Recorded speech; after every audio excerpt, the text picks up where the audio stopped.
Hello student, मैं Lakshmi Yadav, little flower academy, class 12th biology. हमारा first chapter है reproduction in organism. इस chapter का कुछ टॉपिक हम पहले पढ़ चुके हैं और आज का हमारा नेक्स्ट टॉपिक है टाइप्स ऑफ सेक्सुअल रिप्रोडक्शन। इसके 6 टाइप होते हैं, जिसमें से पहला है फ्यूजन। तो आइए फ्यूजन का हम लोग डेफिनेशन देख लेते हैं पहले।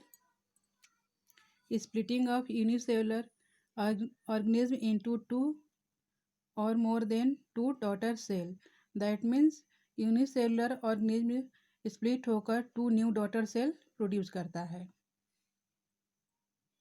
अब यहाँ पर देखिए फ्यूजन जो है इसके भी 2 टाइप्स होते हैं। फर्स्ट है बाइनरी फ्यूजन एंड सेकेंड है मल्टीपल फ्यूजन। फर्स्ट है हमारा बाइनरी फ्यूजन। इसका डेफिनेशन भी हम लोग देखते हैं।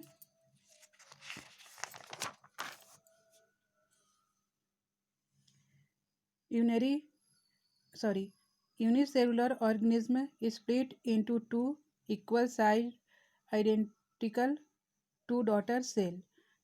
इसका मतलब है यूनिसेलुलर ऑर्गेनिज्म स्प्लिट होकर सेम 2 इक्वल साइज का डॉटर सेल जो है प्रोड्यूस करता है।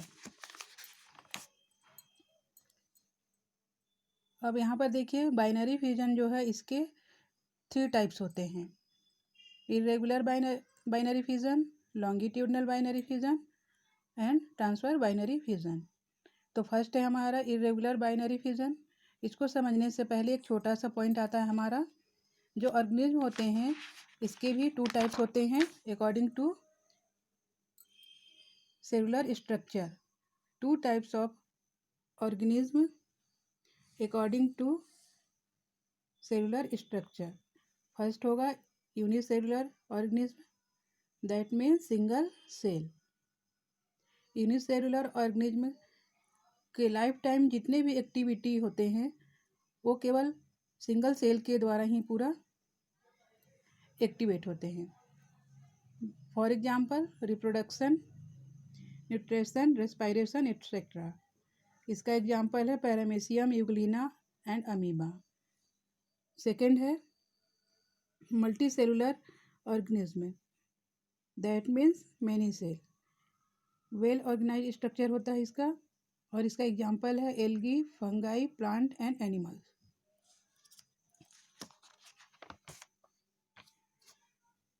अब इरेगुलर बाइनरी फ्यूजन को हम अमीबा के थ्रू समझेंगे। देखिए यहाँ पर अमीबा का स्ट्रक्चर मैंने पहले से ड्रॉ करके रखा है। यहाँ पर जो ये अमीबा का स्ट्रक्चर है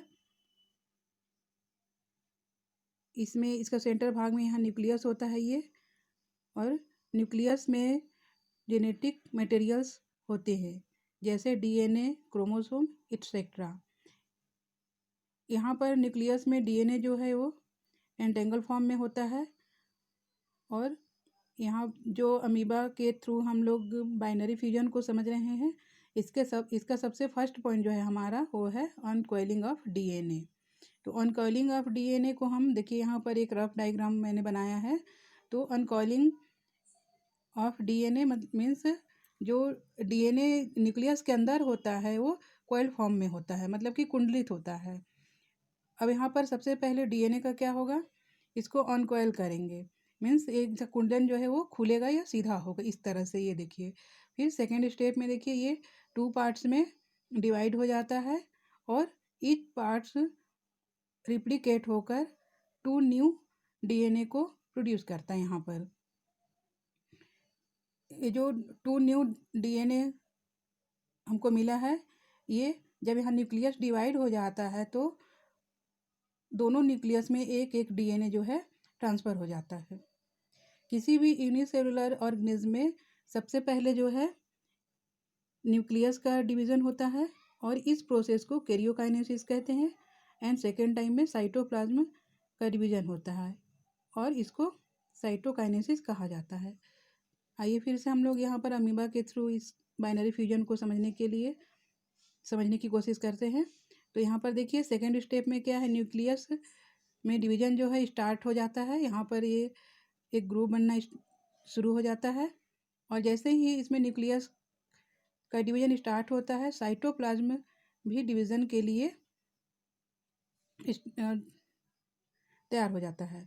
और साइटोप्लाज्म के जो सेल वॉल है वो उसका फॉर्मेशन स्टार्ट हो जाता है। ये देखिए, ये जो यहाँ पर ये सेंटर भाग में है ये ग्रुप बनना शुरू हो जा रहा है और कम्प्लीटली जब ये फॉर्मेशन हो जाता है तो साइटोप्लाज्म और न्यूक्लियस दोनों जो है 2 पार्ट्स में डिवाइड हो जाते हैं और फाइनली हमको 2 न्यू डॉटर सेल जो है मिल जाता है। यहाँ साइटोप्लाज्म में डिवाइड होने के बाद जो है इस अराउंड अस इसके चारों तरफ जो है सेल वॉल फॉर्मेशन होता है। ये जो न्यू डॉटर सेल हमको मिलता है ये कम्प्लीटली अपने पेरेंट सेल के जैसा ही होता है। तो इसका जो स्टेप था वो क्या था हमारा, पहला था अनकॉइलिंग ऑफ डीएनए, जिसको कि हम इस डायग्राम के द्वारा यहाँ समझे। सेकेंड था रिप्लिकेशन ऑफ डीएनए। थर्ड है splitting of DNA and development of new cell wall. New daughter cell were form with coil DNA. जैसे कि अमीबा का जो सम कैरेक्टर कुछ है जो हम पहले से ही जानते हैं। फॉर एग्जांपल अमीबा को कोई पर्टिकुलर शेप जो है नहीं होता है, इसीलिए इसमें इरेगुलर बाइनरी फ्यूजन होता है। अब यहाँ पर रफली डायग्राम एक और मैंने अमीबा का बनाया है। देखिए, ये जो है अमीबा का शेप है और ये इसके सेंटर में न्यूक्लियस है। न्यूक्लियस सेकेंड स्टेप में देखिए 2 पार्ट्स में डिवाइड हो जाता है और जैसे ही न्यूक्लियस 2 पार्ट्स में डिवाइड होता है उसके साथ साथ साइटोप्लाज्म भी इसका फॉर्मेशन भी स्टार्ट हो जाता है और फाइनली यहाँ पर अमीबा जो है 2 पार्ट्स में डिवाइड हो जाता है और हमको 2 न्यू डॉटर सेल जो है मिल जाता है। और ये 2 न्यू डॉटर सेल जो होता है अपने पेरेंट सेल के जैसा ही होता है। नेक्स्ट स्टेप है हमारा सेकेंड लॉन्गिट्यूडनल बाइनरी फ्यूजन। इसको जो है हम लोग यूग्लिना के थ्रू समझेंगे। यहाँ पर देखिए यूग्लिना का डायग्राम मैंने पहले से ही बना रखा है। यूग्लिना में जो है लॉन्गिट्यूडनल डिवीज़न होता है। सबसे पहला इसका स्टेप जो है फ्लैजिला का फॉर्मेशन स्टार्ट हो जाता है और फ्लैजिला जो है यहाँ पर ये है, देखिए इसका फॉर्मेशन स्टार्ट होगा और फ्लैजिला 2 पार्ट्स में यहाँ पर डिवाइड हो जाता है। फ्लैजिला यूग्लिना के लोकोमोशन में हेल्प करता है। फिर यहाँ पर देखिए थर्ड स्टेप जो है हमारा, यहाँ पर इसमें भी न्यूक्लियस जो है 2 पार्ट्स में डिवाइड होना स्टार्ट हो जाता है और इसके साथ साथ सेल वॉल का फॉर्मेशन भी यहाँ से ये जो है स्टार्ट हो जाता है।